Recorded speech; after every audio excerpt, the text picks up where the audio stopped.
A very good afternoon to all of you. Me, Muhammad Yasin Baksh from Acme Academy School of Learning English again came back before you to discuss second part of the drama, The Merchant of Venice. As in the first part, I have narrated how Bassanio managed the money to reach Belmont to marry fair lady Portia, and how Antonio had signed the bond for his beloved friend, for his true friend Bassanio. Now, Bassanio reached Belmont and he was looking very happy to find his beloved fair lady Portia. He To marry Portia, there was some condition. Those who want to marry fair lady Portia just has to select a casket, and in which casket who will find the portrait of Portia or picture of Portia, they will get he will get married to fair lady Portia.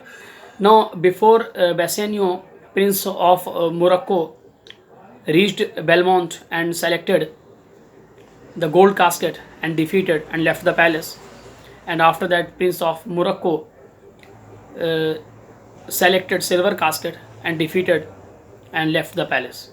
Now the turn was for Bassanio, and having read the meaning and the sentences which were mentioned on the caskets thoroughly, Bassanio decided to select the lead casket, and it was his luck that rightly he selected the right casket. As he opened the lead casket, he found a portrait of Portia in it, and he was looking very happy and excited, and he was crying or shouting in a very loud voice to show his happiness and gladness. Now, fair lady Portia hugged Bassanio strongly to show her loving feelings towards him, and they both agreed to each other to marry.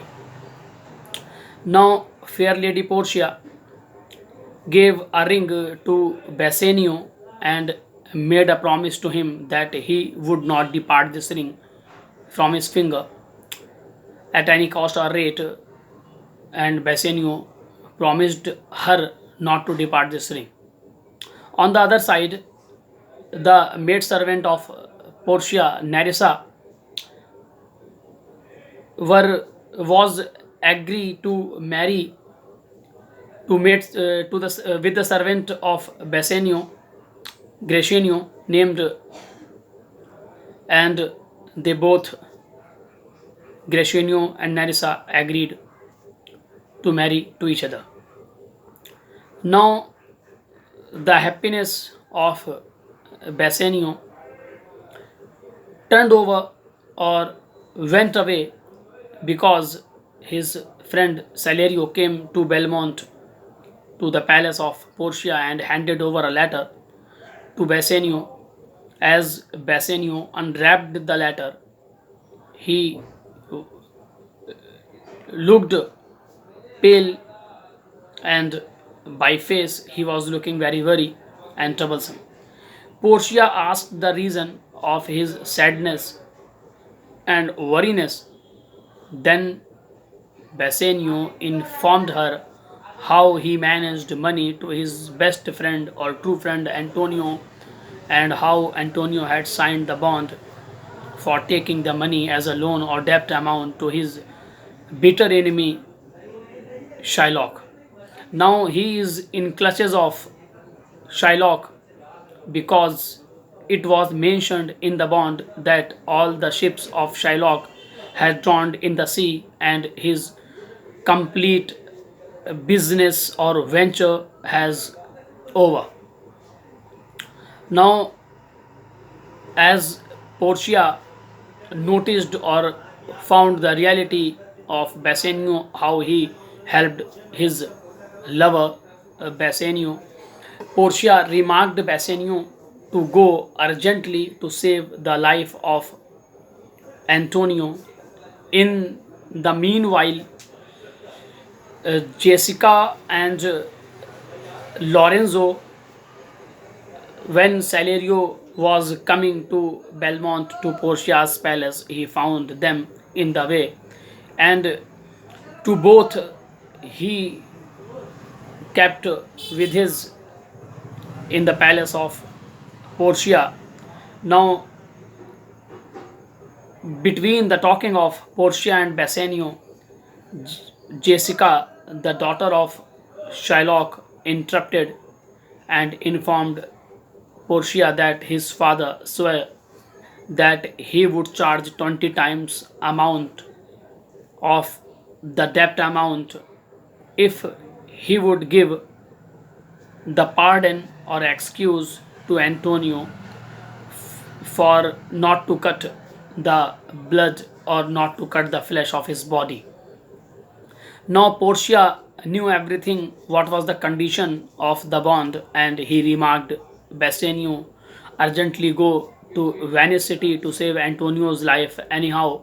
And also she remarked or told Bassanio to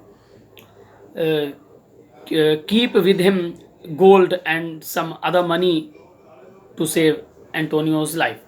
But before leaving Belmont, Portia informed or Portia told Bassanio that she would or he would, they both would have to accept their husband and wife in church, and they directly went to the church. Bassanio accepted Portia, his wife, there before Jesus Christ in the church, and Gratiano accepted Nerisa, his wife, and after that Bassanio started his journey to Venice city with Celerio.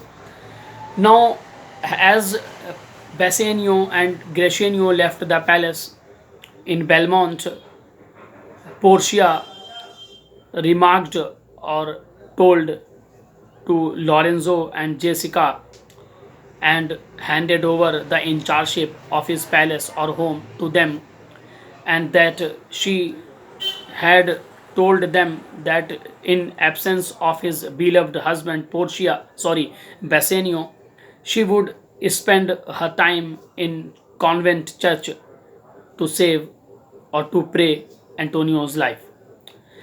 Portia and Nerissa left the palace, and she sent her servant Balthazar to his cousin brother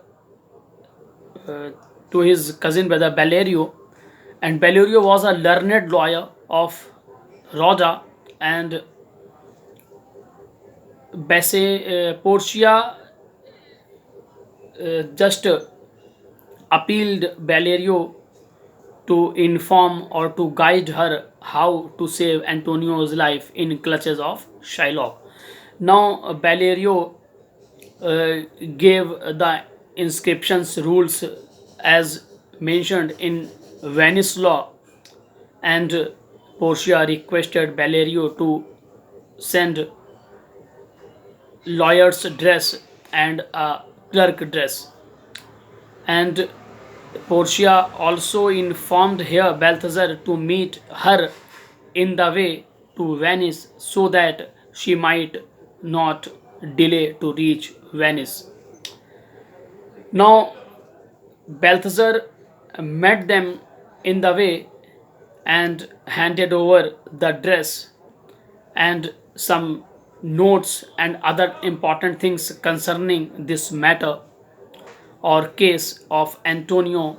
Portia disguised as a lawyer and Narissa as her maid disguised as a clerk, and they both started to their journey to reach or to step out to Venice city so that it might not delay to reach there, so that they may save Antonio's life, because Antonio just engaged himself in the clutches of Shylock's hand knowingly for only to help his lover or now husband Bassanio. Now in the next part we will discuss about the trial scene.